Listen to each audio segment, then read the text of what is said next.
Hello everybody and welcome to today's Kerbal Space Program video. In this video I will be launching this payload, which the exact nature of which I'll be keeping a secret until it's time for the fairing deployment. Okay, with nothing else left to say about what I'm doing in this video, time to prepare launch as this oversized part intensive rocket takes off. Okay, going up. Yeah. In the video description there will be a full mod list containing everything that I am currently running.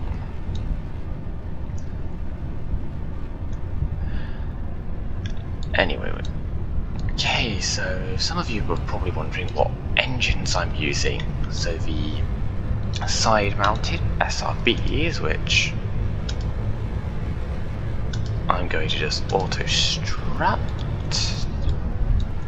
These are Minotaur SRBs from, if I remember correctly, I think it's Mark III expansion. Okay, the core stage is made of these 19 Iguanodon methane engines, which they're basically vectors but more optimized for sea level and with slightly lower efficiency. In exchange, of course, for more thrust. Okay. Speaking of thrust, we've got a vast amount of it. Okay, time to begin the gravity turn, which for those that don't know is a way of increasing your efficiency by gradually tipping your rocket in the direction that you want it to orbit. Okay, I should probably explain why I'm doing this. I decided that I wanted to try doing a more let's play style video where I just do a mission and talk about it and see whether or not you would be interested in more such videos, or if I should stick to the tutorials and cinematics which have so far been getting me most of my views and subscribers. I'd be interested in doing more of these types of missions, but it's really a question of what you as viewers want from my channel. Okay. Right. I have a funny story actually. This is actually take 2 of the launch because the first time around I forgot to check my staging, and when I separated the lower stage from the upper stage, the fairing also deployed and kind of destroyed the rocket. So yeah, that went kind of badly. But this is attempt number 2, and this time it will go better. Okay, Delta V's get on this. Our B's running low, so it will soon be time to detach them. Okay. Yep, I would time warp, but this is a somewhat difficult rocket to fly, so I prefer to maintain control of it. Well, I say that, I'm not really having many difficulties at all, but still. It's a big complicated rocket, and an overzealous use of time warping can lead to some fairly major problems. Okay, SRBs are running out now. Detach them. Detaching that classic Korolev cross shape. Okay, I'm not entirely sure why it's called that, I just know that's what it is called. But anyway, moving on. Yes, now that the SRBs have been deployed, it is now much easier to see those beautiful engine plumes courtesy of the waterfall mod. Okay, and I'll also be mentioning that I'll be throttling down and staging once I reach about 800 meters per second of delta V remaining, because I will be recovering the booster, which I'll be able to do in a career mode gameplay friendly manner by using the mod Flight Manager for Reusable Systems, or FMRS, the screen for which is right here. Yes, I'll showcase that later into this video. It's probably worth mentioning at this point that this is a live commentary, so, or at least what you are seeing on screen is happening at the same time that I am talking about it. And oh, delta V's running low, so I need to keep an eye on my staging and prepare for separation. Okay, so getting there tends to drop about like, yep, and stage and activate second stage, which yes, this is the second stage is one of my favourite rocket stages, just because it's a technologically impressive rocket, while also, in my opinion, being quite cool looking. And yep, this runs on some nuclear thermal rocket engines. Specifically, this nuclear thermal Aerospike in the middle. These are both solid core nuclear thermal rockets, so they've not got the best efficiency, but they are miles more efficient than any conventional chemical rocket. And in addition to that, they are okay. However, perhaps this was way too high. I was aiming for 90 kilometers, and because I was distracted, I ended up going to 120. So yeah, that was a bit of a mistake, but oh well, no biggie.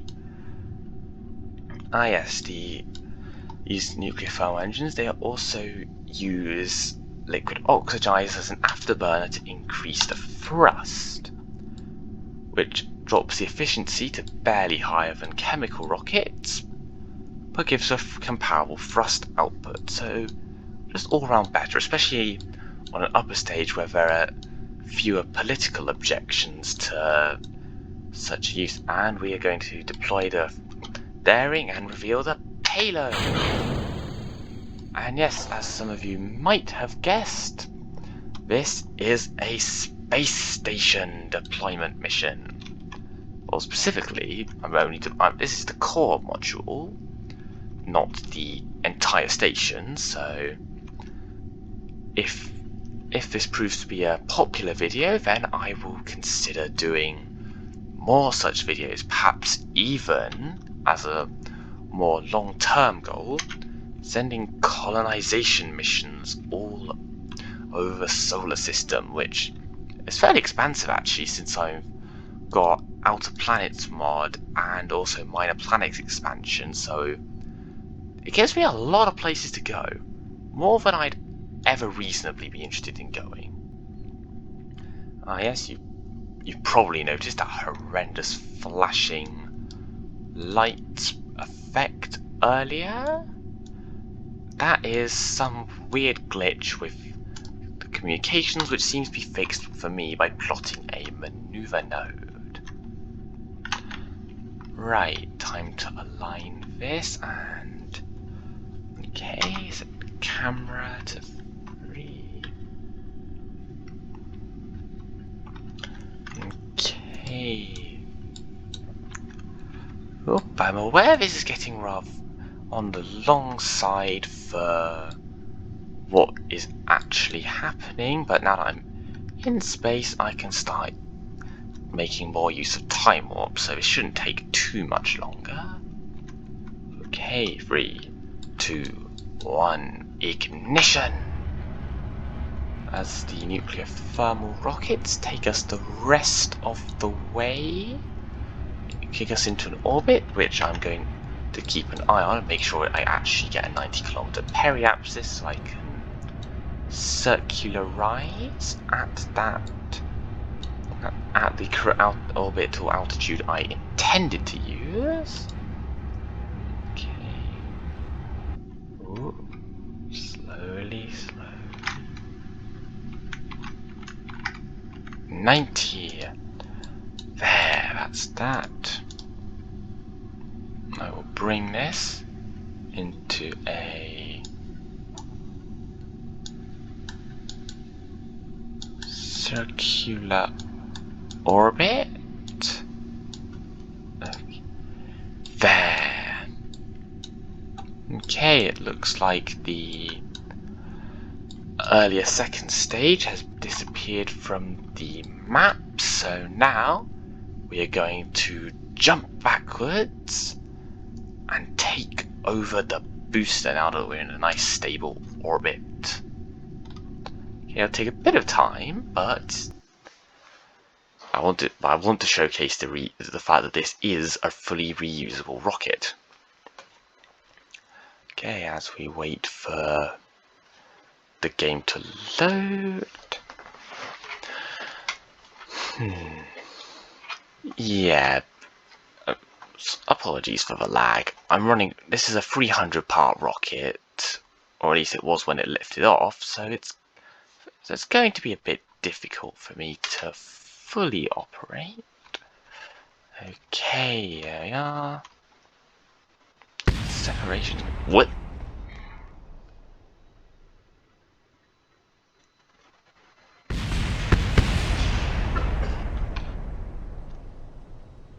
I am just going to try that again.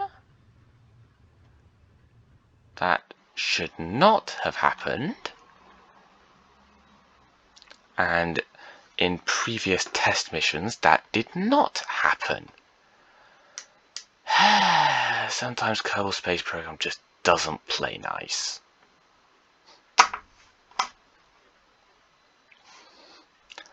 Like, this didn't happen when I deployed it initially, so this is unhelpful. Now, come on.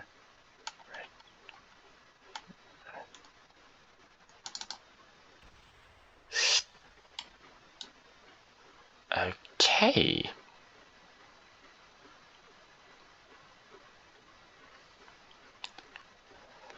Well, that's interesting.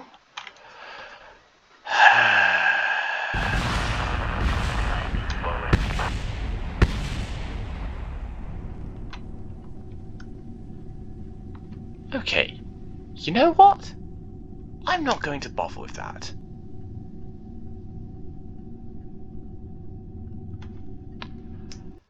My apologies, but I guess I won't be showcasing the reusability because Kerbal Space Program is just being glitchy. Then again, I think that was kind of my fault for deploying the stage so close.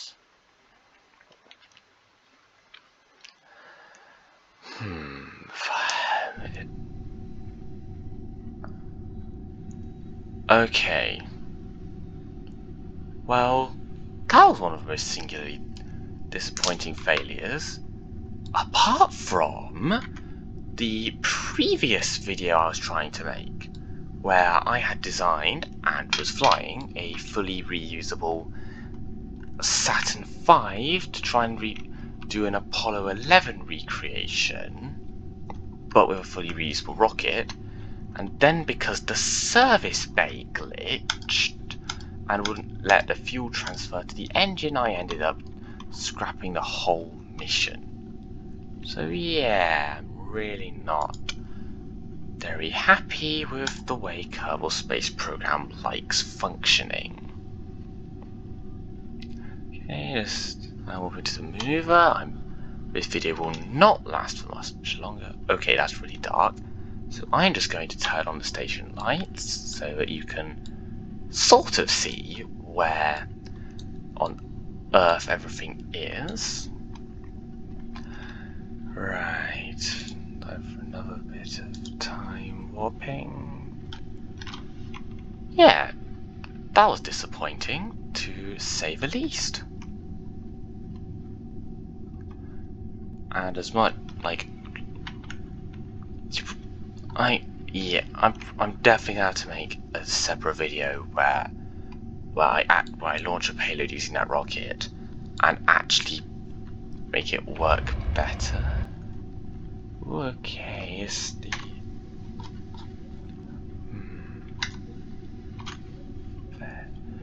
there 90 by 90. That is exactly the orbit I want. So, because Kerbal Space gets really dark on the dark side of the planet, I'm just going to time warp around to the daylight side of Kerbin, and separate the stages and try, and then actually recover this one.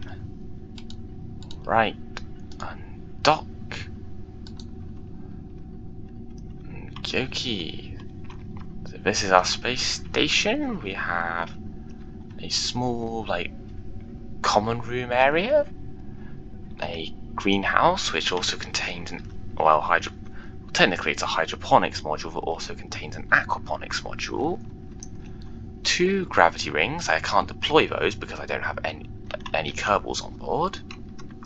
Station control room. This is an airlock, and I'm going to deploy the docking port built into it while I'm here for later.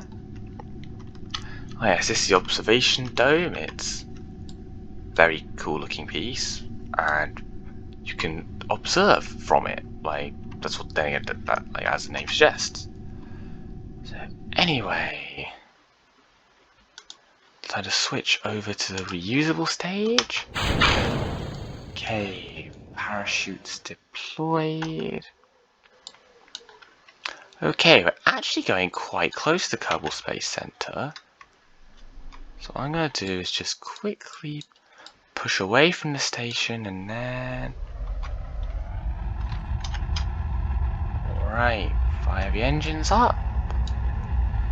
And just wait. Oh yeah, if you're curious about this red cross that shows me where I'm going to land, that is thanks to the trajectories mod. That is what is showing me this little marker. And okay, if I go with that, then that should put me just behind the space center. Okay, time for re-entry. Ah yes, some of you might have noticed just there that my vessel was still pointed retrograde even though it was in non-physics time warp. That is a secondary function of the mod persistent thrust, which allows you to fire engines in non-physics time warp, and when combined with stuff like the ion engines or other engines which have similar performance, is just the best mod ever. I cannot say this enough, just how good the persistent thrust mod is for craft with low thrust to weight ratios. Unfortunately, I can't really use it to its full potential because I'm not that good at actually plotting the kinds of burns that would need such a powerful, such a highly efficient design. Okay, now we're entering, and the flames lick the side of the craft as we start coming in for a landing. It decelerated nicely, so I don't need to fire any of the engines. Oh yeah, it's worth mentioning that I do have these little spare hydrogen tanks in here, and that's because these engines are bimodal. They have an afterburning mode, which is what I use by default, and a liquid hydrogen only mode, which is more efficient.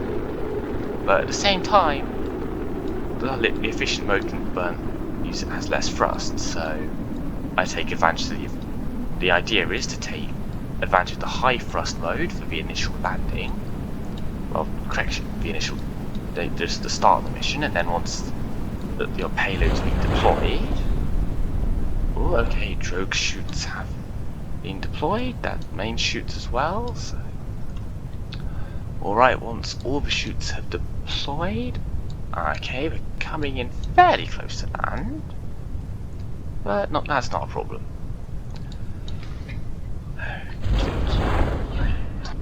Drogue chutes deployed, slowing right down. I was trying to land like right on that little flat area around the Kerbal Space Center, but I guess I undershot. Then again, no real biggie, because it's supposed to just land pretty much anywhere in the event of an emergency. Okay, this is boring. It's probably boring for you viewers. So I'm just going to time warp past this. Okay, main parachutes have been deployed. Time to deploy the landing gear. Yep, gear deployed. And okay, I just time warp down to closer to the ground, so I can then fire up the engines to slow down. Which is like how you do landings, of course. I don't know why I'm stating the obvious so much. But anyway. Okay.